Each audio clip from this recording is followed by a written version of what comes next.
Hello hackers. Welcome to Blackbird YouTube channel. तो आज हम एक ऐसे लड़के की कहानी सुनाएंगे जिसने गूगल को 5 सेकंड के लिए हैक किया था, जो भारत के बिहार राज्य का है। तो शुरू करते हैं। दुनिया के डिजिटल मानचित्र पर गूगल एक ऐसा नाम था जो सर्वव्यापी, अजय, सर्वशक्तिशाली माना जाता है। यह एक आधुनिक सभ्यता की नब्ज, जहां पर हर सेकंड लाखों खोजें, करोड़ों डेटा पैकेट, अरबों डॉलर का लेन देन। कल्पना कीजिए, एक विशालकाय अतुलनीय मशीन के सभी ऑपरेशन पूरी तरह थम जाएं। सिर्फ 5 सेकंड के लिए पूरी दुनिया की डिजिटल धड़कन एक झटके में रुक जाए। यह कोई साइंस फिक्शन फिल्म का प्लॉट नहीं है, बल्कि एक ऐसी घटना है जो वास्तव में हुई। उसके पीछे था भारत के एक छोटे से शहर बिहार का एक लड़का। यह कहानी उस लड़के की जिसने ना सिर्फ गूगल को हैक किया, बल्कि उसे झुकाकर अपनी प्रतिभा से उसी का हिस्सा बन गया। तो शुरू करते हैं। बिहार नाम से ही लगता है जैसे कोई शांत, हरा भरा आश्रय स्थल। यह वह जगह थी जहां आर्यन शर्मा का बचपन बीता था। मध्यम वर्गीय परिवार में जन्मे आर्यन के पिता स्थानीय स्कूल में शिक्षक थे और एक माँ जो गृहिणी थी। घर में 2 कमरे थे, एक पुराना कंप्यूटर और एक असीमित जिज्ञासा से भरा दिमाग। आर्यन उन बच्चों से में नहीं था जो खेल कूद में मस्त हमेशा रहते थे। उसकी दुनिया उसे पुराने डेल डेस्कटॉप के पीछे पिक्सल के पीछे बसती थी। उसकी दुनिया कंप्यूटर पे थी। 10 साल की उम्र में आर्यन ने कंप्यूटर की बेसिक बातें सीख ली थी। इंटरनेट एक जादुई खिड़की थी जो उसे बिहार की सीमाओं से निकालकर सिलिकॉन वैली की गलियों में ले जाती। वह गूगल, फेसबुक, माइक्रोसॉफ्ट जैसे कंपनियों के बारे में पढ़ता, उसके संस्थापकों की कहानियाँ देखता, लेकिन उनकी दिलचस्पी सिर्फ इस्तेमाल करने में ही नहीं, बल्कि यह समझने में भी थी कि ये चीज़ें कैसे काम करती हैं।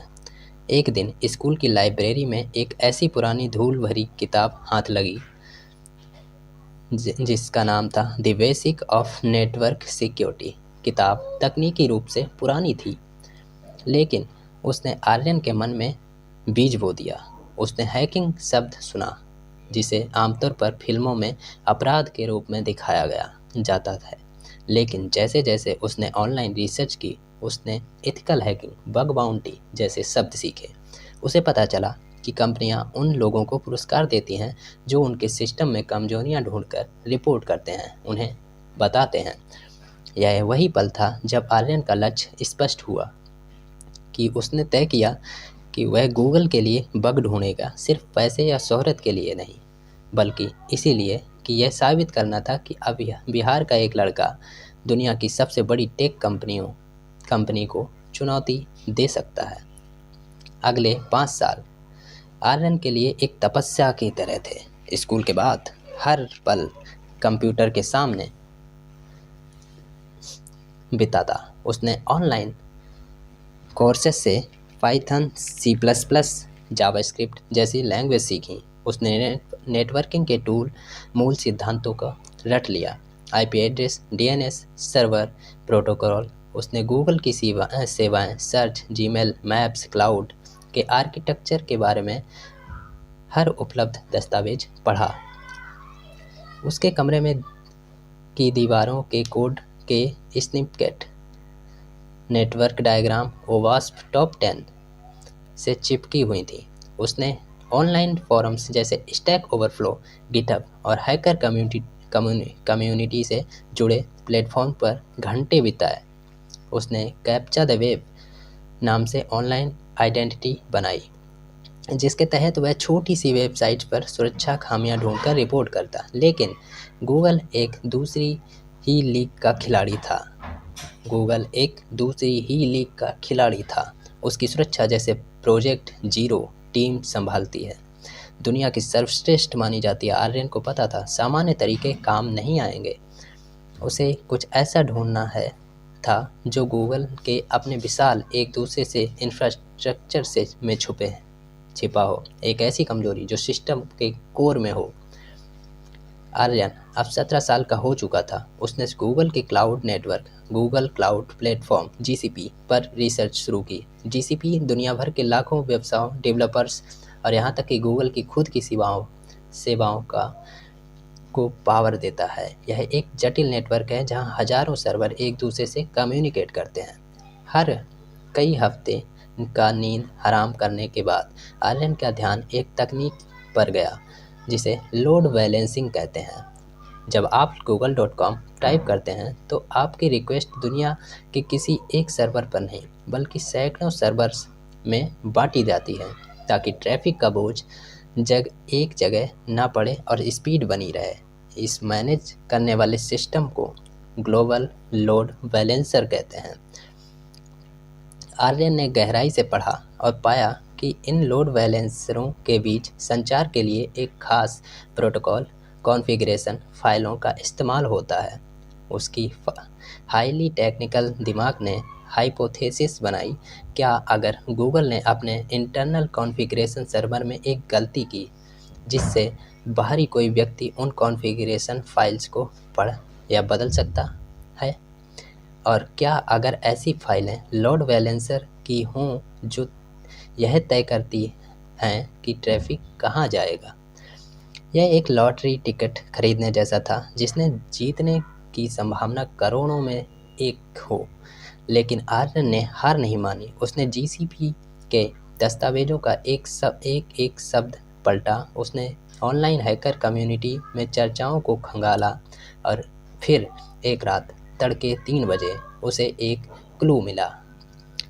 एक ओपन सोर्स टूल के डिस्कशन फोरम में एक डेवलपर ने जीसीपी के स्पेसिफिक सेवा के बारे में शिकायत की थी जो कभी कभी गलती से कॉन्फ़िग मैनेजमेंट के लिए इस्तेमाल होने वाला इंटरनल एड्रेस को लीक कर देता था।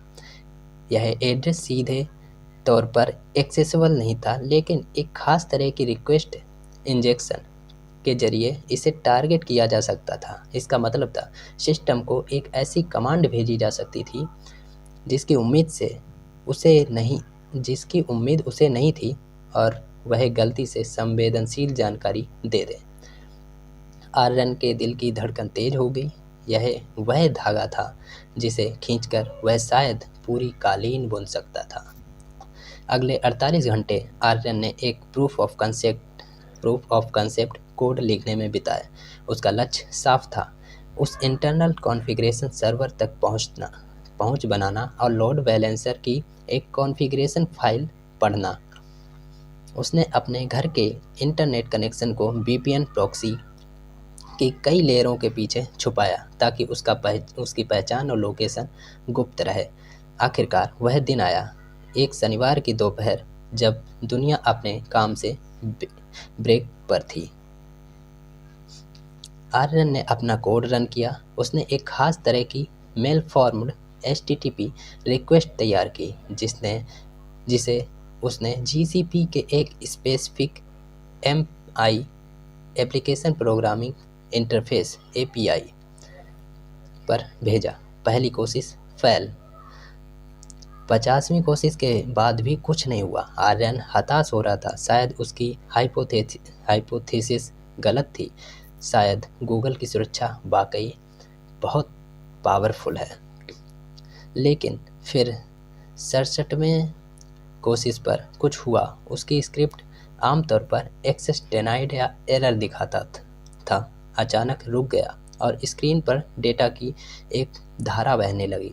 यह कोई साधारण डेटा नहीं था, यह एक जेसन फॉर्मेट की फाइल थी जिसमें सैकड़ों लाइनें कोड थीं।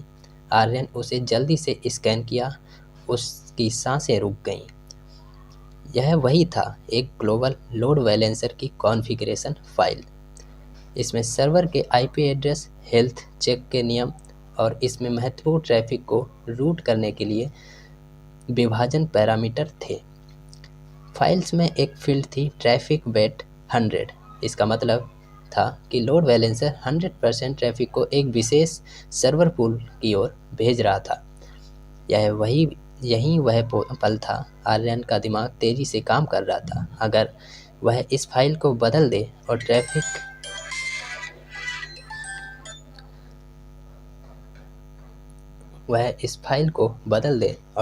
को कहीं और शिफ्ट कर दें, जैसे लोड बैलेंसर।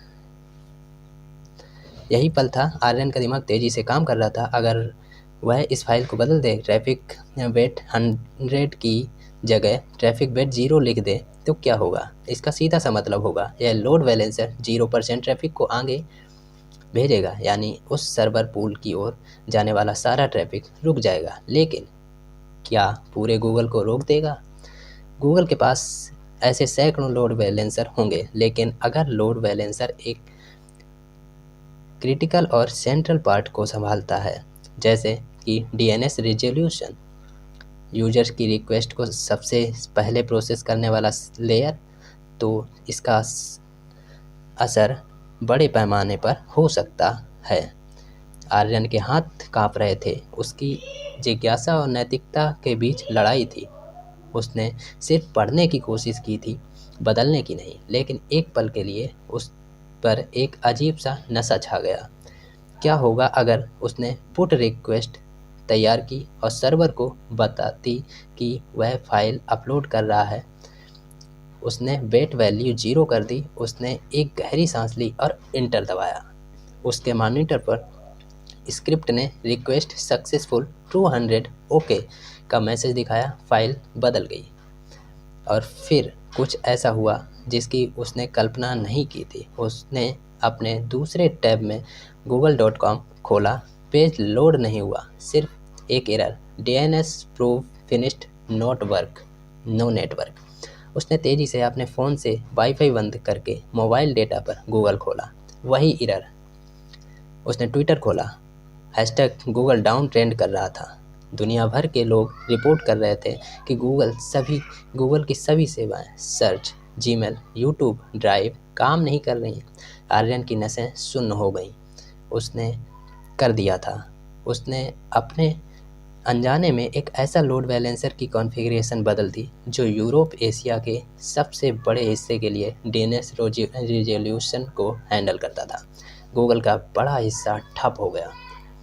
उस घटना के बाद गूगल ने आंतरिक रूप से ग्लोबल रूटिंग इंसिडेंट का नाम दिया।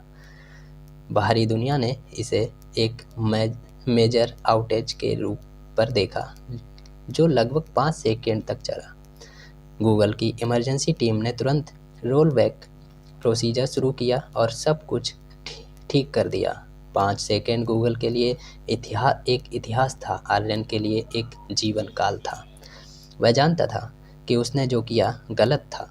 उसने तुरंत वही रिक्वेस्ट दोबारा भेजकर वेट वैल्यू को वापस 100 पर सेट कर दिया। लेकिन लॉग्स में उसकी गतिविधि रिकॉर्ड हो चुकी थी। घटना के 12 घंटे बाद आर्यन के जीमेल इनबॉक्स में ईमेल आया। सेंडर का नाम security@google.com। सब्जेक्ट था urgent, regarding your recent activity on your infrastructure. इसे ईमेल पढ़ते ही आर्यन का दिल धड़कना बंद करने को हो गया। इसमें लिखा था, हमें आपकी रिसेंट एक्टिविटी का पता चला जो हमारी सेवाओं के उल्लंघन में है। हालांकि आपकी मेथोडोलॉजी में असाधारण सोच झलकती है। हम आपसे एक वीडियो कॉल पर चर्चा करना चाहते हैं। यह डरावना रोमांचक दोनों था। आर्यन ने हाँ कह दिए। अगले दिन यह एक secure video call conference link पर आर्यन का सामना गूगल की प्रोजेक्ट जीरो टीम के 2 सदस्यों और एक लीगल एडवाइजर से हुआ। वे गंभीर थे लेकिन दुश्मन की तरह नहीं। इंजीनियर ने पूछा, तुम्हारा नाम क्या है? उसने कहा, आर्यन। उम्र, सन। वहाँ एक पल की चुप्पी थी। गूगल टीम की चेहरे पर हैरानी थी। उन्होंने उससे उसकी मेथड, उसकी रिसर्च, उस पल के बारे में पूछा जब उसने बेट वैल्यू बदली। आर्यन ने ईमानदारी से सब कुछ बता दिया। उसने कहा उसका मकसद नुकसान पहुंचाना नहीं, बल्कि सिस्टम को समझना, और गलती से एक ऐसी कमजोरी पर पहुंच गया जिससे सिस्टम में बदलाव हो सकता था। गूगल टीम ने उसकी तकनीकी समझ से प्रभावित होकर तुमने जो कमजोरी ढूंढी है, हमारे इंटरनल ऑडिट में भी नहीं मिली थी। तुम्हारा अप्रोच क्रिएटिव था, लेकिन तुमने सिस्टम को मॉडिफाई किया, जो एक गंभीर उल्लंघन है। लीगल एडवाइजर ने कहा वे उसके खिलाफ कानूनी कार्रवाई कर सकते हैं जिसमें जुर्माना और जेल की सजा का प्रावधान है। आर्यन का चेहरा पीला पड़ गया। तभी प्रोजेक्ट जीरो टीम के हेड, एक वरिष्ठ इंजीनियर, बोले, लेकिन हम ऐसा नहीं करेंगे। तुम्हारे पास एक गिफ्ट है। गूगल की सबसे बड़ी ताकत इनोवेशन बड़ी कभी कभी बॉर्डर्स को तोड़कर आता है। तुमने एक बॉर्डर तोड़ा है, लेकिन तुम्हारा इरादा दुर्भावनापूर्ण नहीं था। हम तुम्हें दंड देने के बजाय तुम्हारी प्रतिभा को सही दिशा देना चाहते हैं। उन्होंने एक प्रस्ताव रखा। आर्यन को इस घटना के बारे में कभी किसी से बात नहीं करनी जब गूगल स्वयं सार्वजनिक न करे। जब तक उसे गूगल के बग बाउंटी प्रोग्राम के लिए डिटेल्ड रिपोर्ट तैयार करनी है, जिसमें वह कमजोरी और उसे ठीक करने का तरीका बताएगा। इसके बदले में गूगल उसे रिवॉर्ड बग बाउंटी देगा। और सबसे बड़ी बात, जब वह 18 साल का हो जाए, उसकी पढ़ाई पूरी होगी, तो गूगल उसे इंटर्नशिप का ऑफर देगा। आर्यन के लिए यह सपने जैसा था। उसने तुरंत हाँ कह दी। यह एक नया सफ़र था। आर्यन ने गूगल के लिए एक विस्तृत रिपोर्ट लिखी, जिसमें उसने न सिर्फ उस खास बग को, बल्कि उस तक पहुंचने के लिए पूरे रास्ते को समझाया। गूगल ने तुरंत उस कमजोरी को ठीक किया, उसे सिस्टम के अन्य हिस्सों में भी ढूंढकर पैच किया। आर्यन को बग बाउंटी के लिए तहत एक बहुत बड़ा मॉनेटरी रिवॉर्ड मिला, जिससे उसके परिवार की आर्थिक स्थिति मजबूत हुई। 2 साल बाद आर्यन ने कंप्यूटर साइंस में डिग्री हासिल की। उसके 18वें जन्मदिन के कुछ हफ्ते बाद उसे Google headquarter mountain view, California से एक ऑफिशियल इंटर्नशिप ऑफर लेटर आया। आज आर्यन गूगल में एक सिक्योरिटी रिसर्चर इंजीनियर है। वह उसी प्रोजेक्ट जीरो टीम का हिस्सा है जिसने कभी उनसे पूछताछ की थी। उसकी कहानी कंपनी के अंदर एक प्रेरणादायक किस्से के तौर पर जानी जाती है, हालांकि विवरण गोपनीय है। सीख, आर्यन की कहानी सिर्फ एक हैकिंग स्टोरी नहीं है। यह जिज्ञासा, दृढ़ संकल्प, नैतिकता, दूसरे मौका पाने की कहानी है। शक्ति का सही इस्तेमाल। हैकिंग एक टूल है। इसका इस्तेमाल दीवारें तोड़ने के लिए भी हो सकता है और उसमें सुधार करने के लिए भी। आर्यन ने गलती की, लेकिन उसने अपनी प्रतिभा को रचनात्मक दिशा का रास्ता चुना। अभी बिहार जैसे छोटे शहर से निकल दुनिया की सबसे बड़ी कंपनी को चुनौती देना, यह साबित करना है कि प्रतिभा कहीं भी पनप सकती है। ज़रूरत है तो सिर्फ कंप्यूटर, इंटरनेट और लगन की। 5 सेकंड का प्रभाव। आज की डिजिटल दुनिया में 5 सेकंड भी एक सदी के बराबर हो सकता है। यह घटना गूगल और पूरी टेक इंडस्ट्री के लिए बड़ा सबक था कि कोई भी सिस्टम, चाहे कितना भी मजबूत क्यों ना हो, मानवीय सोच रचनात्मक से परे नहीं है। आर्यन शर्मा, बिहार का वह लड़का, आज भी उस पुराने डेस्कटॉप की याद करता है जहां से उसकी यात्रा शुरू हुई थी।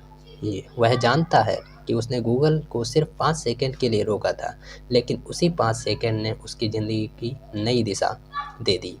यह साबित करता है कि कभी-कभी समय की छोटी इकाई भी भविष्य की सबसे बड़ी कहानी लिख सकती है। तो ये थी आर्यन की कहानी। तो ये कहानी ख़त्म होती है और हम मिलते हैं अगली वीडियो में।